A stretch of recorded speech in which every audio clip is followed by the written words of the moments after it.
Магомед Закриевич, вам сегодня привезли новую партию. И вот расскажите, какие здесь экспонаты и какие ценности они из себя Я бы хотел сначала отметить, что 21 апреля 2026 году, в нынешнем году, стало для нас всех знаменательной датой. Почему? Потому что впервые в Музее краеведения открылась выставка из драгоценных металлов, из золота, серебра и так далее. Это куро-аракская культура, это аланская культура и кабанская культура в зале древности народа в Ингушском музее краеведения сегодня выставлена. Надо отметить, что это очень такая работа, которая была проведена руководством. Экспоната буквально более недели назад переданы Институтом археологии Кавказа. Это очень уникальная коллекция. Это предметы сбруи, конской сбруи, и здесь находятся орнаменты, очень уникальные вещи. И я думаю, наши историки, исследователи более подробно скажут об этом. Но наша цель – это показать нашим жителям республики и гостям республики эти уникальные вещи, эту уникальную историю нашего народа. Но мы вместе с этим выставили предметы, которые за последние 30 лет при строительстве Магаса были обнаружены на территории строившегося и перстни, и золотая брошь, и женский пояс. Их никогда не выставляли, да? Это их никогда не выставляли.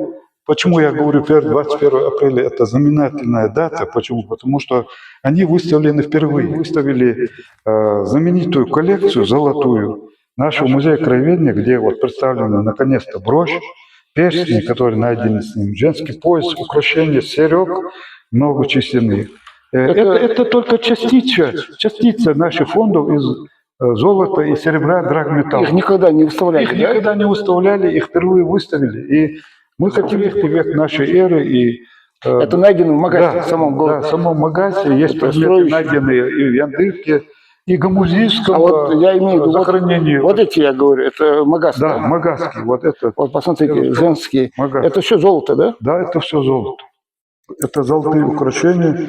Я, например, говорю, что посмотрите, столько ювелирных изделий принадлежало нашим предкам, и как была почитаема ингушская женщина, то есть аборигены, которые вот здесь мы сегодня представляем, какие украшения. Нам известно, что у нас были мастера по строительству башен, по строительству, изготовлению оружия. А потом в последнее время стало известно, что в Юлии была ювелирная мастерская, то есть было налажено производство ювелирных украшений.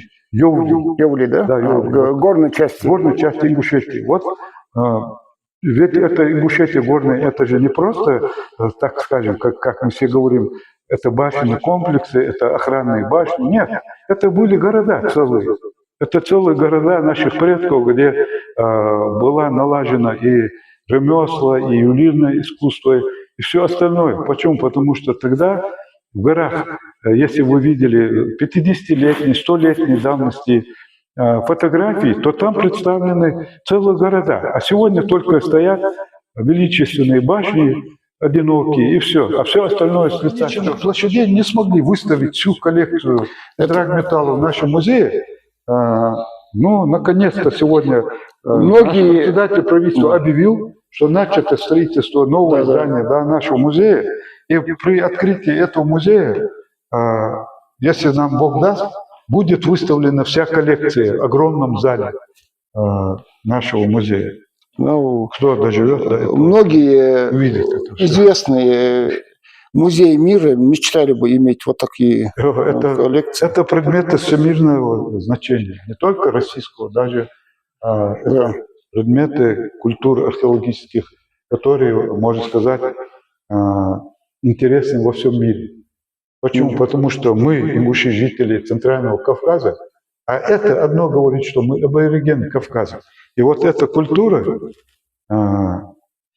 это подтверждает. В мае месяце, 16 мая, как говорит Аза, мы откроем еще более расширенную выставку, позовем все больше и больше посетителей и надеемся тогда нас посетит и Махмуд Али Шарифович Калиматов, Да, который, Эндели, да, вообще. посещая наш музей, неоднократно сказал, если другие народы, люди ищут свою историю в горах, башнях, на небе, в воде, то здесь она, вся история у нас лежит здесь. Вот такой отзыв сделал наш глава Махмуд Али Шарифович Калиматов, и его отзыв нам дорог. Как вот, я не знаю.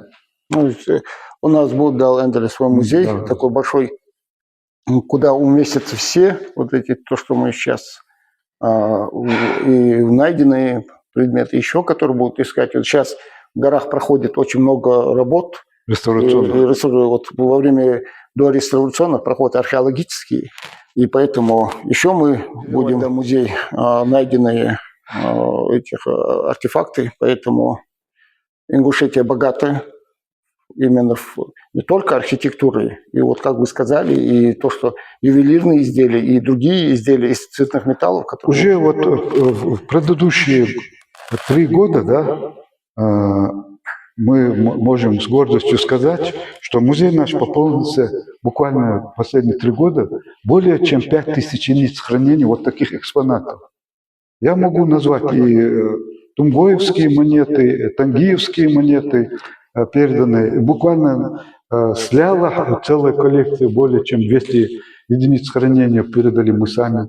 С вами были свидетелями, что передаются огромные ценности. Замок деревянный, впервые который сам археолог Дамир, который сказал, что эти замки на севере России у вас на Кавказе, здесь у Ингушей, и в Египте обнаружены. Значит, одно это подтверждается, раскрывается целый пласт истории, что мы... Этих замков нигде больше не было, да? Это очень древнее творение человечества. Вот. Очень интересно. Очень интересно. Многие просто не знают вот то, что вот есть такие у нас экспонаты даже. Отзыв президента России Владимира Владимировича Путина, который сказал, ингушский народ – это народ очень древней культуры, а на нем ответственность за ситуацию на Кавказе, а значит и во всей России. Что может быть больше сказано в истории ингушского народа самим главой великого российского государства в адрес нашей культуры, в адрес нашей истории? В Краеведческом музее Ингушетии состоялась выставка «Ингушское наследие», где были представлены экспозиции, в том числе и артефакты из драгоценных металлов, золотые изделия, серебряные изделия. Особый интерес вызвал найденные при прокладке дороги, федеральной дороги в 2018 году при археологических исследованиях найденный скелет молодой девушки с удлиненным черепом. Представлена экспозиция того же года, найденные с Гамузиевского городища и яндыльские курганы. Они представляют большую ценность. Там и золотые изделия, и серебряные изделия. Уникальные артефакты, равным которым нет. Я, честно говоря, таких раньше не видел. Они уникальны. И кроме них здесь представлены еще уникальные, опять же, повторяюсь, уникальные изделия, найденные при строительстве города Магаз. Это как бы единичные артефакты. Насколько я знаю, ранее такие впервые, да, они были представлены. В Российской Федерации работает и функционирует научный совет исторических краеведческих музеев России. И где-то 30 лет назад мы были первыми его участниками, который проходил в городе Ставрополе, музее прозрителей и праве. И вот когда мы там выступали от имени нашего музея, мы обратились с тем, чтобы вновь созданный Ингушский музей краеведения передали наши экспонаты, которые туда попали при ликвидации нашей ингушской автономии в 1934 году, если мы это все помним. И по нашему выступлению была принята резолюция Министерством культуры России, обращение ко всем музеям, которые хранят культурные ценности музея, Ингушского музея, передать вот эти экспонаты нам. Да, некоторые пошли нам навстречу, передали. Но некоторые просто изготовили копии, репродукции, и поэтому оказались у нас репродукции первого ингушского художника Хаджибекера Ахриева, вот, который у нас находится здесь экспозиции. Да, мы знаем более 100 картин, которые хранятся в Ставропольском музее, первые картины первого ингушского художника. Это копии. И вот здесь вы видите на этих снимках Пуй, Ни и другие башенные комплексы, которые где-то 100 лет назад, как они выглядели, с их постройками и дворами, как там люди жили. Поэтому мы можем уверенно говорить, что это не только башенные комплексы охранного назначения, боевые башни, это целые города, это целые архитектурные картин там хранится, более 100 картин. Да, в Ставропольском музее. И по нашей просьбе они вот изготовили их и нам несколько штук передали. Это копии. Да, это Сами работы проводились в 2018 году Институтом археологии Кавказа, Нальчик. Были эти артефакты вывезены, они находились там в течение вот этого времени. Ну, какую-то, ну, скажем, какую-то долю мы тоже приняли в этом вопросе, подняли вопрос, что надо на историческую родину вернуть вот эти артефакты. Прошло 5-6 лет, хотя по закону, если память не изменяет, то 3 года, по-моему, вот, должны сдать или по месту нахождения, или Институт археологии Российской академии наук. Ну, в общем, последние полтора года в Краеведческий музей сданы около 5000 артефактов. более 5000. Более 5000 артефактов. Это и керамика, стекло, металл, бронза и так далее. Уникальные артефакты, как я уже сказал, золотые изделия, серебряные изделия. Ну и нашли там несколько скелетов. Уникальный из них, повторюсь, скелет с черепом, с удлиненным черепом. Ну, была проделана определенная работа, мы на этом не будем останавливаться, мы будем дальше работать над этим. Здесь, конечно, в последнее время проводились достаточно много работ археологических. К сожалению, вот все эти найденные материалы, найденные артефакты, ну, не всегда попадают в музейный фонд. Над этим надо работать, есть над чем думать, будем работать дальше.